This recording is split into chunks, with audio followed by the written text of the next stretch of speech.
Throughout the years, the Blessed Virgin continued to serve as a guiding presence for the community. Various miracles have occurred through her maternal intercession. Today, the devotion to Our Lady of the Trinity remains deeply woven into the lives of the people residing around the Malate area. From students to the elderly, from all walks of life, the faithful of the area continue to cling to Mary's intercession with unwavering trust. The devotion to her was fostered a sense of unity within the community as they gather to find comfort, hope, healing, and strength in Mary's maternal protection as the Queen of Heaven and Earth and the Virgin of the Most Holy Trinity. The solemn coronation by the mandate of the Archbishop of Manila is a most fitting honor to the Mother of God as this Christian community celebrates with gratitude this unique devotion aimed to deepen and renew their faith in the Triune God, strengthen their love of God and neighbor, and inflame their hope for the fulfillment of the redemption at the second coming of our Lord and Savior, Jesus Christ. Therefore, I, Jose F. Cardinal Advincula, Archbishop of Manila, by the grace of God and the favor of the Apostolic See, by virtue of the powers granted upon me, do hereby decree and promulgate the solemn coronation of the image of Our Lady of the Trinity, the Blessed Virgin Mary, crowned by the Holy Trinity.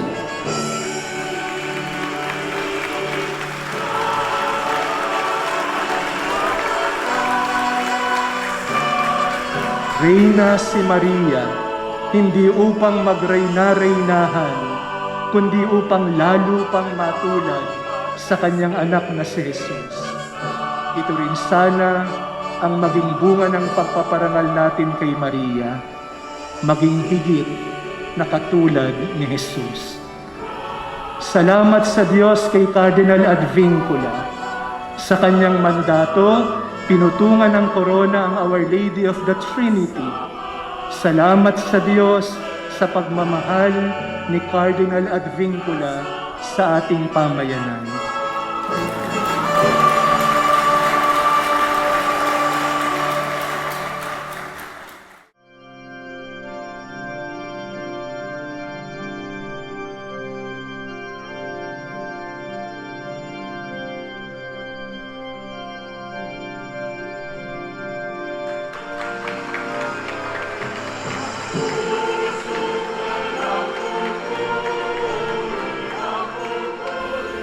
Nagpapasalamat tayo sa Diyos sapagkat tinipon niya tayo ngayong gabi bilang isang sambayanang nananalangin at kumakalinga upang sumamba sa Kanya na isang Diyos sa tatlong persona, Ama, Anak, at Espiritu Santo. Sa pagdiriwang din natin ito, pinararangalan natin ang mahal na Birheng Maria na siyang hinirang ng banal na Santatlo upang maging ina ng Diyos at reyna ng langit at lupa. Mga kapatid, puputungan natin ang korona, ang pinagpipitagang imahen ng Our Lady of the Trinity na nakaluklok sa simbahang ito. Sa tuwing kinokoronahan natin ang imahe ni Maria, kinikilala natin siya bilang reyna ng ating parokya, ng ating mga pamilya, ng ating mga puso.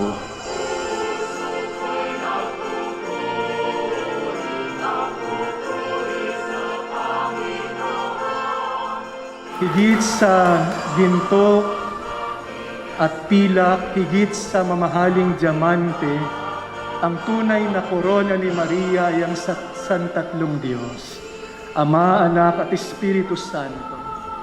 Kaya nga ang puso ni Maria ay laging nagpupuri at nagagalak sa Panginoon.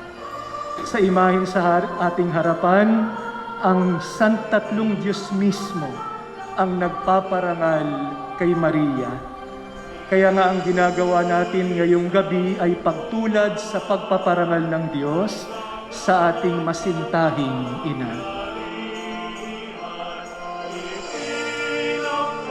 Ang ating mga pagbasa ngayon ay nagpapahiwatig ng Kristiyanong pakikitungo sa Diyos na Santatlo na siya ring ipinakita ni Maria sa kanyang buhay. Magnificat o pagkabighani sa Diyos, Stabat o pag-asa sa Diyos, at Fiat o pagsunod sa Diyos.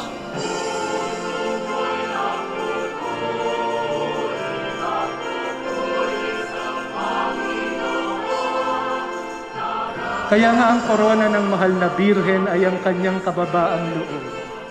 Humility is the crown of all virtues. Kababaang loob din ang sinisikap nating mamayani sa ating parokya. Sa kababaang loob, may pananalig sa Diyos, may pagtitiwala sa ambag at kakayahan ng bawat isa, may pakikinig, bukas sa pagtatama at pagbabago, may paggalang, may pagkilala sa biyaya, kaya nga laging may pagpapasalamat. Ang taon ng Hubileo ay taon ng grace upon grace. That is why this evening, with grateful hearts, let us now name grace.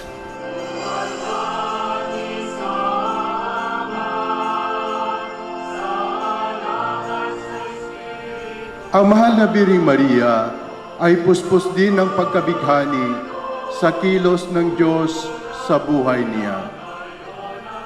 Magnificat anima mea Dominum.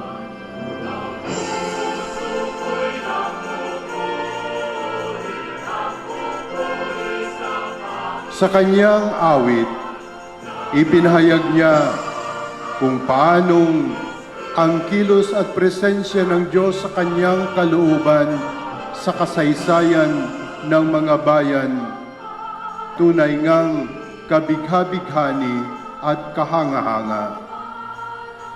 Katulad ni Maria, mapuspos dinawa tayo ng pagkabighani sa misteryo ng Diyos. Stabat Mater Juxta Crucem. Kayang manindigan ni Maria sapagkat sa Diyos lamang siya umaasa. Katulad ni Maria, mapuspos nawa tayo ng pag-asa sa Diyos.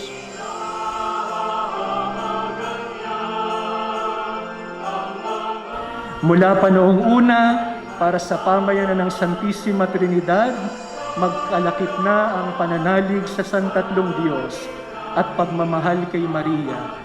Anumang panalangin para sa kalusugan, kabuhayan, kaligtasan laban sa kasakuna, pagbubuklod ng mga pamilya at pamayanan ay dinirinig ng Santatlong Diyos sa tulong ng panalangin ng mahal na ina.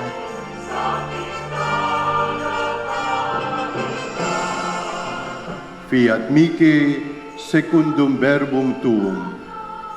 Isinuko niya ang kanyang kalooban sa banal na kalooban ng Diyos. Sumunod siya sa atas ng Diyos at sa kanyang pagsunod na bago ang kasaysayan ng mundo. Katulad ni Maria, matutunawa tayo ng tapat na pagsunod sa Diyos. Magnificat, Stabat, at Fiat. Pagkabighani sa Diyos, pag-asa sa Diyos, at pagsunod sa Diyos.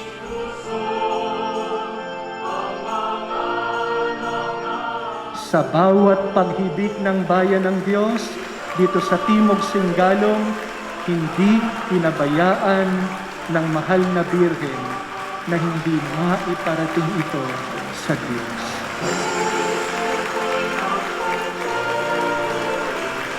Umuwi lang tayo lagi sa puso ng Santatlong Diyos upang bumabad sa kanyang pag-ibig.